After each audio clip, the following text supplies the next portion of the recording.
இயேசு கிறிஸ்துவில் அன்புக்குரிய சகோதர சகோதரிகளே, இன்றைய நற்செய்தியிலே நாம் பார்க்கின்ற நிகழ்வு இயேசுடைய பணி வாழ்வினுடைய ஒட்டுமொத்த வாழ்வையும் எடுத்து கூறுவது போன்று இருக்கிறது.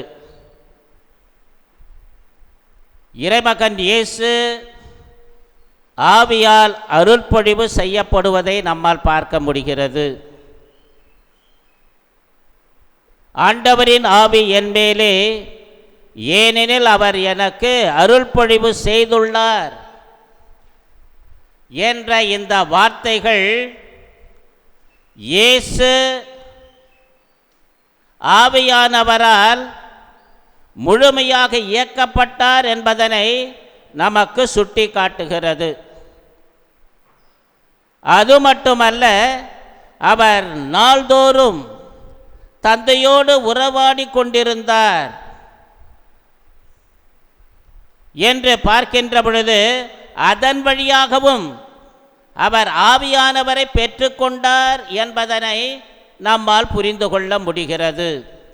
எனவே ஒட்டுமொத்த இயேசுடைய வாழ்க்கையானது ஆவியானவரோடு இணைந்த ஒரு வாழ்க்கையாக இருப்பதை நம்மால் பார்க்க முடிகிறது. அன்புக்குரியவர்களே, இரண்டாவதாக பார்க்கின்ற பொழுது இன்றைய நற்செய்தியில் இறைமகன் இயேசு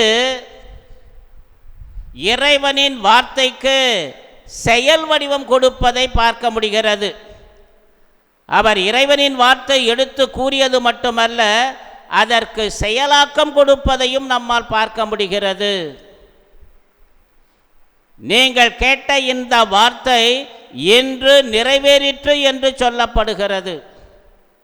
இறைமகன் இயேசுடைய வாழ்விலே வார்த்தையானவர் முழுமையாக, இறைவனின் வார்த்தையானது முழுமையாக நிறைவேற்றப்படுவதையும் இறைவனின் வார்த்தை செயலாக்கம் பெறுவதையும் நம்மால் பார்க்க முடிகிறது. அன்புக்குரியவர்களே, மூன்றாவதாக பார்க்கின்ற பொழுது அங்கு எதிர்ப்பு. இறைவனின் அன்பையும் இரக்கத்தையும், அளப்பரிய அன்பையும் இரக்கத்தையும் இறைமகன் இயேசு வார்த்தையின் வழியாக, செயலின் வழியாக எடுத்து இயம்புகின்ற பொழுது, இறைவனின் இரக்கமும் அன்பும் இனத்தையும் மதத்தையும் தாண்டியது என்று அவர் சொல்லுகின்ற பொழுது யூதர்களால் ஏற்றுக்கொள்ள கடினமாக இருக்கிறது. எதிர்ப்பு கிளம்புகிறது. அந்த எதிர்ப்பின் மத்தியிலும் இறைமகன் இயேசு தன் வழியே போகின்றார். அன்புக்குரியவர்களே, எனவே அவரது பிள்ளைகளாகிய நாமும் நம்முடைய வாழ்க்கையில் ஆவியானவர் நம்மை இயக்குவது போன்று இறைவனின் வார்த்தைக்கு நாம் செயல் வடிவம் கொடுக்க வேண்டும். அதைத்தான் இறைவன் இன்று நம்மிடம் எதிர்பார்க்கின்றார்.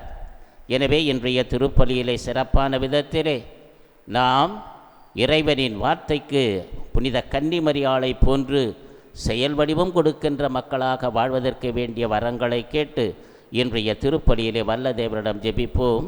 இறைவன் நம் ஒவ்வொருவரையும் நிறைவாக ஆசீர்வதிப்பாராக. ஆமேன்.